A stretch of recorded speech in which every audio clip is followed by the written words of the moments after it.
गधा को सबक सिखाने वाले बंदर। एक गांव में एक गधा रहता था। वो बहुत आलसी था, इसलिए कोई भी उसके साथ दोस्ती नहीं करता था। वो कुछ भी काम धंधा नहीं करते हुए ऐसे ही जंगल में घूमता था। ऐसे आलसी गधा को देखते हुए एक दिन एक कौवा ने, तुम इतने बड़े हो और इतने खाते हो, लेकिन तुझको थोड़ी सी भी बुद्धि नहीं है, ऐसे उसको छेड़ता था।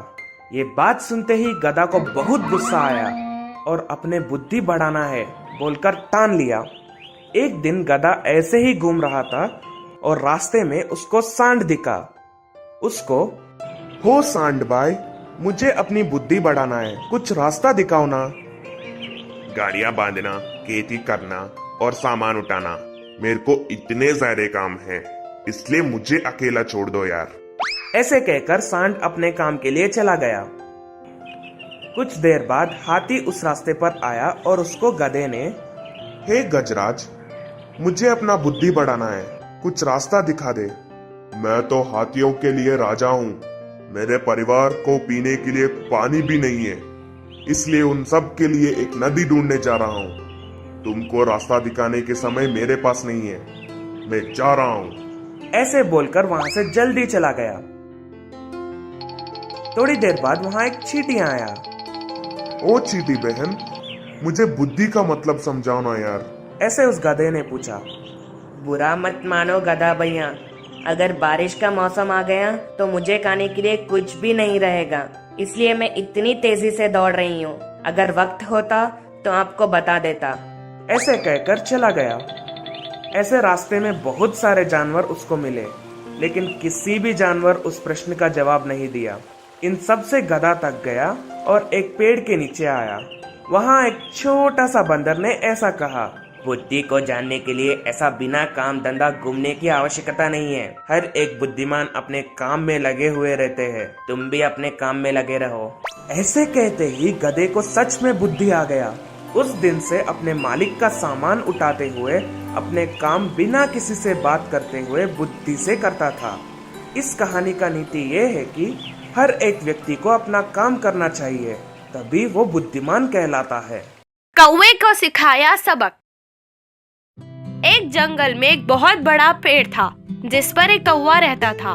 उस कौवे को बहुत घमंड था और वो किसी से भी नहीं मिलता था और सबसे लड़ता ही रहता था। उसके बारे में जितने भी पक्षियों को पता था वो उससे दूर ही रहते थे और वो कौवा उस पेड़ पर अकेले ही रहता था। किसी को भी उस पेड़ पर वो घोंसला बनाने तक नहीं देता था।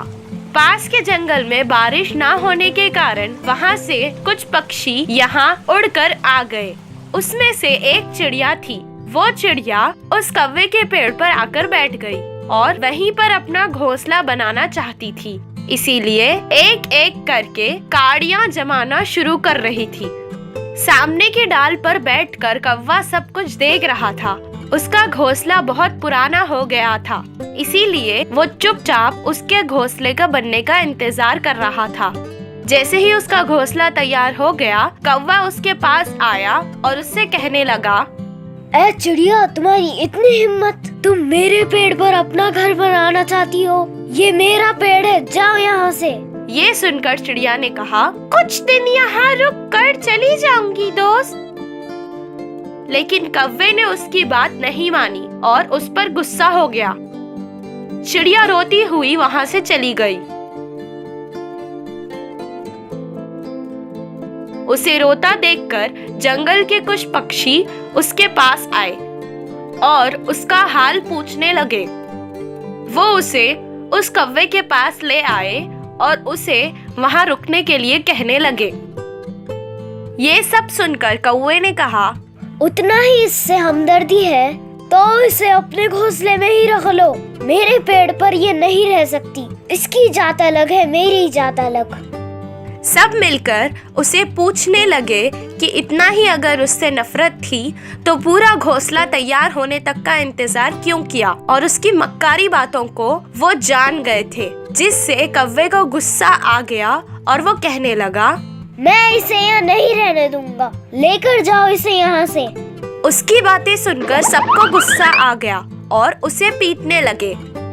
आखिर बातों से नहीं मानते। कौवा वहाँ से डरकर भाग गया। उसका पीछा करते हुए बाकी पक्षियों ने उसे जंगल के बाहर छोड़ दिया। ऐसे मक्कारी कौवे से पीछा छूटने पर सब बहुत खुश हुए और चिड़िया को उसके घोंसले में छोड़कर वो अपने अपने घोंसले में चले गए। इस कहानी से हमें ये शिक्षा मिलती है कि जो अधर्मी होता है उसके साथ कभी धर्म नहीं होता। चालाक लोमड़ी की बुद्धि। एक जंगल में एक लोमड़ी रहती थी। वह बहुत बुद्धिमान थी।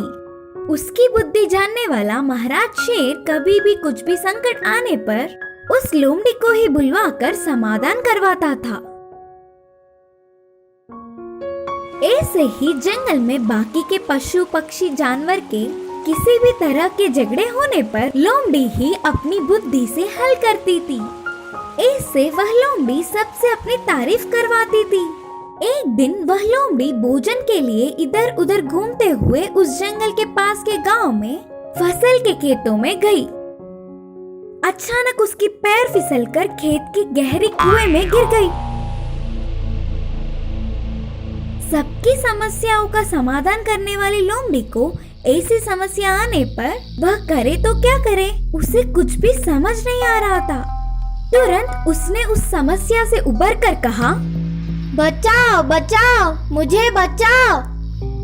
बोलते हुए चिल्लाना शुरू कर दिया। कुछ देर बाद उसकी चिल्लाहट सुनकर पास ही काम कर रहे दो किसान कुएं के पास पहुँचे।